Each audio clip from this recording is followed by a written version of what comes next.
Is Pepe Le D running for premier of Quebec? Why using the N-word was a tactic during Quebec's leadership debate? During the election campaign's first leadership debate, two white men aspiring to premier of Quebec suddenly blurted out the N-word. Are Destiny and Vouch running for premier of fucking Quebec? He used to... They dropped tactical N-words! Are you able to say the book? This is honestly, I legitimately could see one of them saying this exact thing.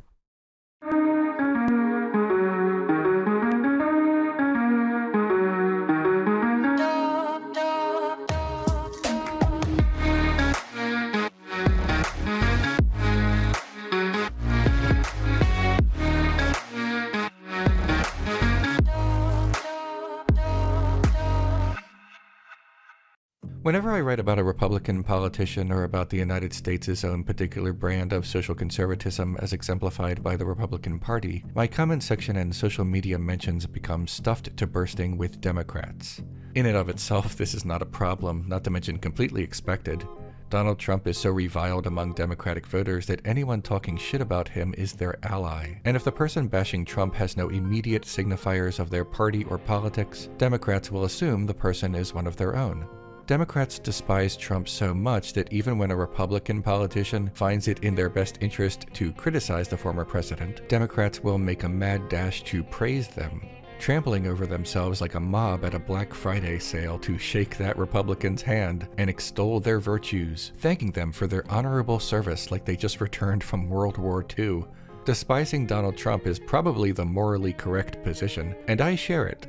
It's just worth noting that the way Democrats go about it has its own unique flavor.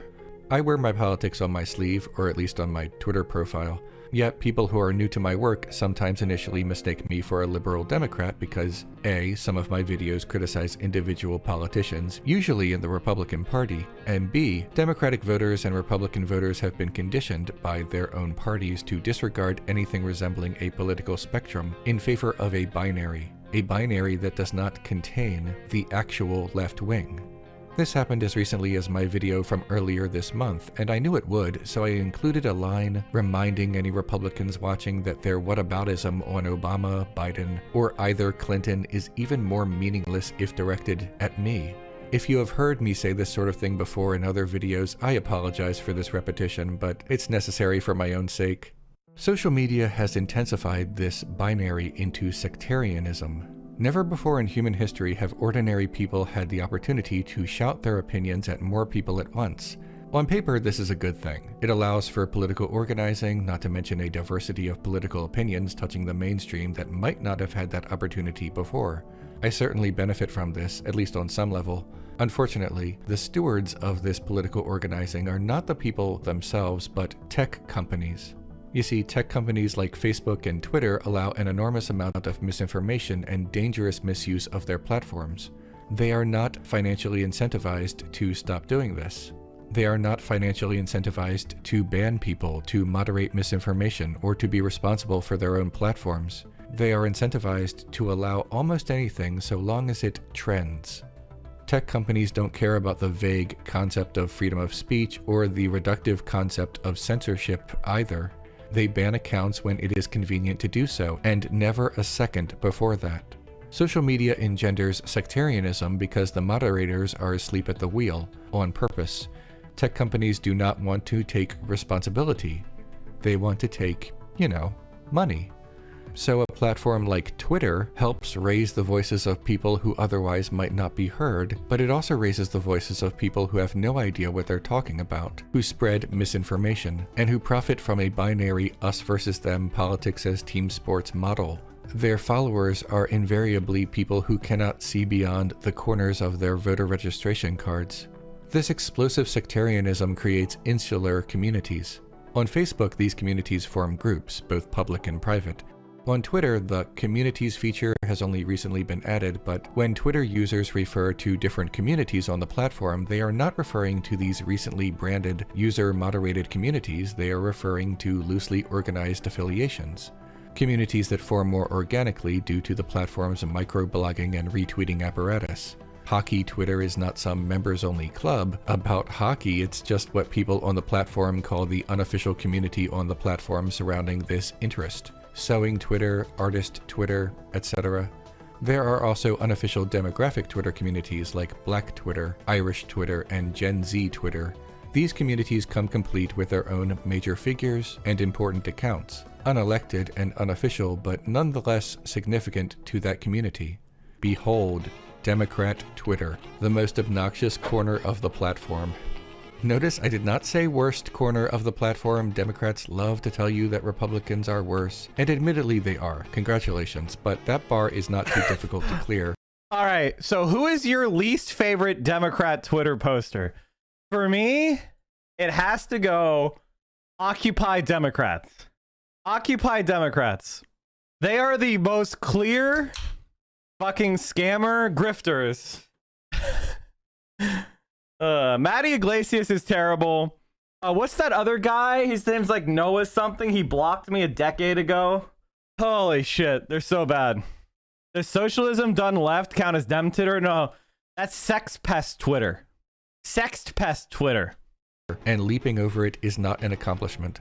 The party line of Democrats are still better than the Republicans does not foster enthusiasm but defeatism, an ennui of hardworking, beleaguered people who have been convinced that this is about as good as it gets. I will give this to the average Democrat, though. You can talk to a liberal Democrat. A conservative Republican's more rigid hierarchical social politics always makes their friendship or camaraderie feel conditional on assimilating into that hierarchy.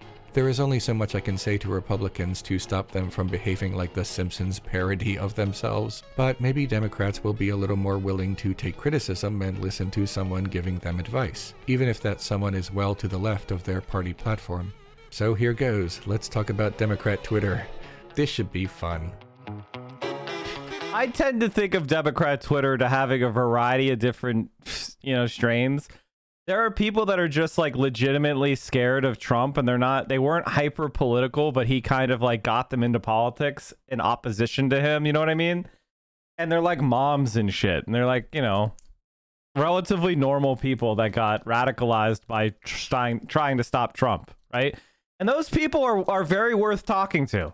Normies that got scared into politics by Trump being insane are worth talking to. Right.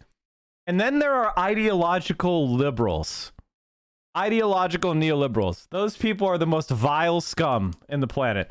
Those are your K-hivers. Those are your, DC consultants. Those people are filth.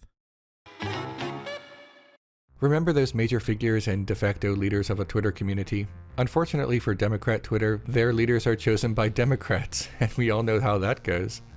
Now you might be thinking that the leaders of Democrat Twitter are prominent Democratic politicians, but not really. Democratic politicians don't have spicy enough... I'd say that it depends on what you mean by Democrat Twitter, right? Like, there's no doubt that somebody like John Fetterman is as a huge leader in Democrat Twitter, but also like left-leaning Twitter as well. There's like socialist Twitter, there's like sock dem Twitter. There's like, there's all sorts of people that might kind of rally around different people. What about people who went into politics because they thought Trump impeachment would be content? Takes to trend on the platform due to something they said exclusively on the platform. They usually trend for the normal newsworthy reasons. Pete Buttigieg is important enough to have a Twitter account with a lot of followers, but not interesting enough to be Twitter famous. Well, who is? I already knew quite a bit about Democrat Twitter before I started doing my research, but I did ask Twitter for their opinions as well, and the results were fascinating. I've made hundreds of videos over the past 12 years, and this is the first one in which those who I'm criticizing are basically ordinary people. Wait, Renegade Cut had blocked one of the accounts that Pete Buttigieg had retweeted? Opinions as well, and the results were fascinating. I've made hundreds of videos over the past 12 years, and this is the first one in... XKCD? Why has Renegade Cut blocked XKCD? How do I monitor Twitter? Do you have multiple feeds with filters? Are you fucking crazy? Of course not. In which those who I'm criticizing are basically ordinary people and not politicians. A disclaimer, please don't bother these people on twitter.com. This is not some call-out video, it's just research and talking about stuff. Mueller, she wrote, is the official Twitter account of... Oh my god! Mueller, she wrote, blocked me! I wonder how many of these accounts have already blocked me. Because I made fun of her for getting a huge PPP loan and her student loans forgiven! The podcast of the same name. The podcast is hosted by Allison Gill, who at the time of its inception was employed by the United States Department of Veteran Affairs. She used the pseudonym AG, and when discovered, was terminated. Democrat Twitter loved Robert Mueller, the man tasked with investigating Donald Trump's alleged connections to the Russian government. If there's one thing Democrats hate, it's Republicans. And if there's one thing Democrats love, it's a Republican. Republican, exactly. Democrat Twitter was absolutely in love with this powerless civil servant for years, genuinely expecting that the sitting president of the United States would be handcuffed in the Oval Office and dragged out through the front gates. All the late-night lib shows talked about it in the same way, sometimes in song. It's you. That was never going to happen. The idea that Trump would land himself in legal trouble before he was out of office places a completely unearned amount of faith in institutions designed to protect the powerful, not protect the people. But that's just how liberals think of the nation. Liberals think that it's a shining beacon of democracy, a polity that exists voluntarily instead of what it actually is, a territory with a monopoly of violence controlled by the biggest gang. Mueller, she wrote, has since pivoted to unrelated crimes allegedly committed by Trump and garden variety Democrat cold takes. Allison seems like a perfectly nice person, but I would be remiss in my duties, I guess, in this if I did not mention one thing. She recently told people disappointed by Biden's limited debt forgiveness that they are partially responsible for mass shootings if they don't vote Democrat. But otherwise, yes, very nice, I'm sure. She fucking sucks. She also got a massive amount of her own PPP loans forgiven. And she went and took that PPP money for her podcast and got an in-ground pool at her house. We all have bad days and bad takes. This one is just a lot, and tells us what we need to know about the limited political spectrum and binary absolutism in the minds of many Democrats on social media. The insulting, mindless notion that not being a registered Democrat and not voting Democrat is selling out. To sell out is to violate your principles for selfish concerns. But this take about selling out by not voting Democrat rests on the shaky foundation that not being a Democrat or not voting for a Democrat is an inherent violation of principles. Even other registered Democrats are not violating their principles by demanding more for their vote. That's part of the democracy that liberals believe they have in the first place. It presumes too much about the individual principles of others and minimizes economic concerns that are also life or death. More people die every year from preventable conditions due to poverty and lack of affordability than will ever die from horrific mass shootings, and the removal of $50,000 of debt would go a long way toward resolving that problem. True! Even if she did not mean it like, take your crumbs, losers, or whatever, it still comes across extremely insensitive, especially from someone who had so much of her debt forgiven. She got $52,674 forgiven!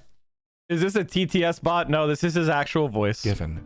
By the way, trying to guilt someone into voting does not work. So this does not even make sense as a pragmatic thing to say, let alone an ethical thing to say. Nobody has an obligation to vote for your candidate. Maybe your candidate sucks. Maybe some people are trying to build a new world instead of endlessly trying to repair the current world. Maybe some people focus more of their attention on that. I'm sure I've said insensitive things as well, but this... On the way out of the event at the White House yesterday, I was handed an envelope. I didn't open it until just now on the plane ride home. Thank you again, POTUS, for the invitation and the Inflation Reduction Act. Look how much support she gets from the Democratic Party! I will never be invited to the White House. Feels bad, man. Is still garbage. Okay, who's next? Majid Padelan. I'll enter the White House in the front of a column. An impressive Twitter account with over 1 million followers. He calls himself Brooklyn Dad. Brooklyn Dad spent his time advocating for... Okay, Brooklyn Dad followed me. I don't know if he still follows me or not. Let's check this out. This is another grifter. I followed him back just because it was embarrassing.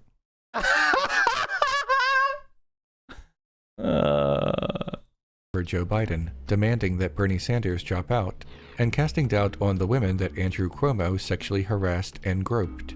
However, Brooklyn Dad is mostly known for his affiliation with a political action committee. For the uninitiated, a political action committee, or PAC, is a tax-exempt organization that campaigns in favor of a political candidate or political cause.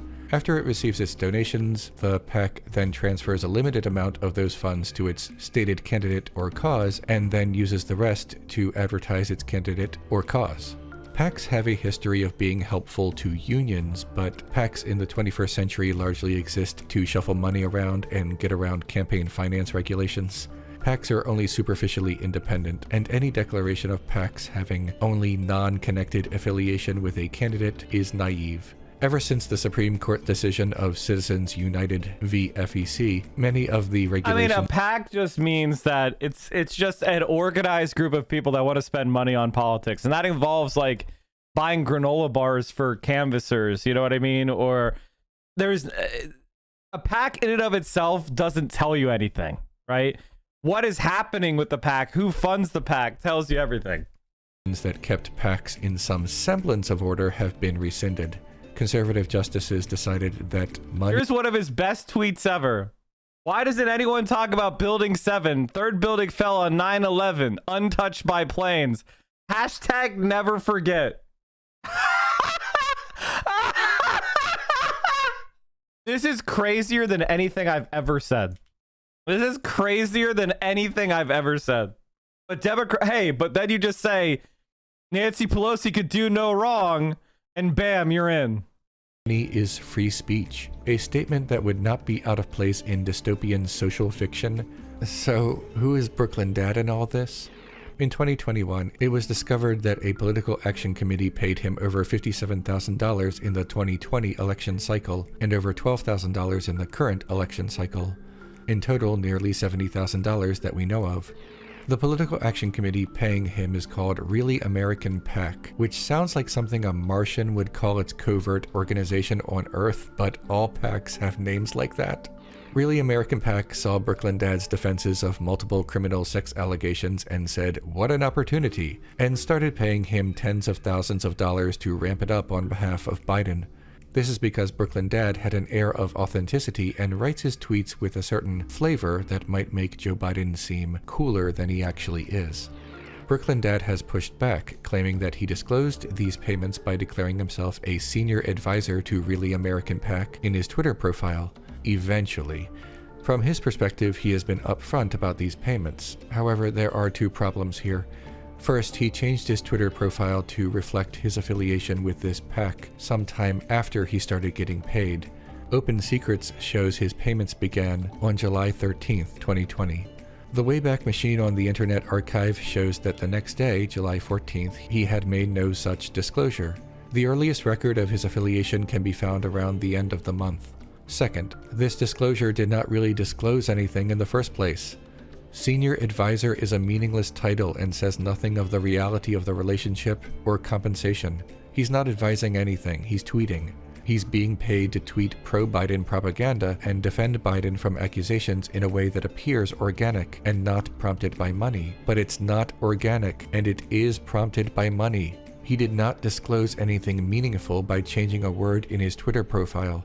His compensation was not discovered until 2021, and he was not the one who brought it to the public's attention. An advertisement for a political action committee must disclose its origins. Here's an example. Winning Our Future is responsible for the content of this message. However, a PAC can get around this by paying social media influencers and giving them meaningless titles. That way they are simply employed by the PAC, and their tweets are not legally official advertisements, even though, you know, these tweets are functionally exactly that. Third, even if we all concede that everything is above board and that the FEC... I'd love to see President Biden rock a tan suit for his primetime speech tonight, just because... Is this this is legitimately cringe. Legitimate cringe. Secrets both have it wrong, and that Brooklyn Dad actually did not get paid until Hi, Mike. This is your Texas correspondent. Ken Paxton is fleeing from being served. after Amazing. his Twitter profile half-disclosure, and that his senior advisor title is more meaningful than we know. That does not really change the fact that his commentary cannot possibly be taken seriously. He is paid by a political action committee that exists almost exclusively to promote a politician. If you support Joe Biden, then cool, go for it, I guess. But that is not entirely what's happening here. Every tweet is a paid advertisement for the President of the United States that does not need to disclose that it is a paid advertisement for the President of the United States, and is written and posted in such a way that it does not necessarily look like a paid advertisement for the President of the United States. And his tweets don't end with, "This tweet sponsored by Really American PAC." I read a lot of articles about this matter, and the only one that defends Brooklyn Dad does so with erroneous information. And I would like to clarify that now. Brooklyn Dad was sent money on July 13th, but this article says the FEC reported it in September. Case closed, right? Wrong. FEC expenditure data is not the same as its contributions data, and they are reported at different times. Open Secrets reports when the payment was sent to the recipient. The FEC filing that the article is citing is when the recipient, in this case Brooklyn Dad, reported it to the FEC. Often the recipient of a payment does not report this payment until the following period. Brooklyn Dad reporting his payment in September does not mean that he received it in September. He received it in July, and apparently reported it months later. This is not unusual. I'm not making any wild guesses here. This is just literally how it works in clear, unambiguous language from both the FEC and Open Secrets. So no, Daily Dot article, you appear to be wrong, and your debunking has been debunked. We all make mistakes. Again, the date of his payment does not change much of the moral calculus of this, at least for me, but it's a point of contention that needed to be clarified. Man, I wish I could get paid 50 grand a tweet. I'm jealous, dude. Nonetheless. What about other Democrat Twitter leaders? Tweets take like 5 seconds to write. You go, man, I wish Obama cucked Trump, am I right? Tweet. Well, there's Occupy Democrats, a fake news media service. Honestly, Renegade Cut is hitting it out of the park. Mueller, she wrote, Brooklyn Dad, Occupy Democrats, truly the worst of the worst. Occupy Democrats is among the most unreliable sources of news on the internet, consistently spreading misinformation and hyperbole, frequently fact-checked and frequently found to be lying, or at least spreading half-truths. Occupy Democrats also has the worst Twitter practice of ending almost every tweet with retweet if you agree. So it's like, do you think Joe Biden was right to say that kittens are good? We do. RT if you agree. RT if you agree. RT if you agree. It's embarrassing to watch, but Democrats eat that stuff up. If you're a Democrat, you need to stop following Occupy Democrats right now. They're fake news, okay? It's not just Republicans who engage in that sort of thing. You're being fooled, and you need to stop. What they say is mostly not true. The average Twitter Democrat does not have a big following, but they are just as easy to spot as the unelected leaders. They can be spotted by their emojis alone. A big emoji for Democrats on Twitter is the globe, signifying... Okay, no. I'm going to defend normie moms, okay? This person is not an average Democrat, okay? This person is a freak. They have a Vatican City flag and a globe emoji, okay? They are a fucking freak. They are not a Dem Twitter. They are a ideological neoliberal. They're not Dem Twitter. They're freaks, okay? They're fucking freaks. Globalism, particularly the economic variety. It's also a reclaiming the word movement for Democrats because the right tends to use the word global. Yeah, blue dog and neoliberal. That's not an average Democrat. Pro-life. This person's insane. All right, this person is not your average fucking, blue wave wine mom. That's not fair, dude. This person's a freak. This is not a Democrat. I have a soft spot in my heart for wine moms with blue wave emojis in their name, okay? Like, not unless they're out there going, Bernie Sanders is Satan. They're probably fine. Okay, I have a soft spot for them. This kind of freak, hell no. No, no, no, no, no. Globalism to wink wink nudge nudge at right-wing anti-Semitic conspiracy theories. You are more likely to find blue hearts, blue waves, and other assorted bits of blueness. Yes, the Democratic that's normal. Party and Democrat Twitter specifically have pushed the vote blue no matter who talking point and hashtag to consolidate power around the establishment of the party. It's not a talking point meant to create a big tent in which social democrats are part of the no matter who. You see, behind the scenes, the DNC can sabotage most candidates to their left, rallying their forces and money around their establishment candidate, sometimes scumming the opposition in the primaries. Then, in a more public way, the DNC will say, vote blue no matter who, because they chose who in the primaries. Well, they fail all the time, but this is very true. They are telling Democrats with roses in their Twitter profiles who favored the now defeated and sabotaged left-leaning candidate to vote for the establishment candidate in the general. They are not telling Democrats with bagels in their profiles to vote for Social Democrats because they are actively sabotaging Social Democrats behind the scenes. Correct. Democrat Twitter loves going after Donald Trump, but remember that unique flavor I was talking about? Well, Democrat Twitter loves anti-Trump memes, but the worst kind. A lot of homophobia. A lot of homophobia with the Donald Trump hate. It'll be like, Donald Trump sucks Putin's dick. That'll literally be the meme. Bad jokes and political cartoons. It's really bad. Nobody is swayed by calling Trump Cheeto Mussolini or other boring references to Trump's skincare regimen or hairdo. Nobody cares.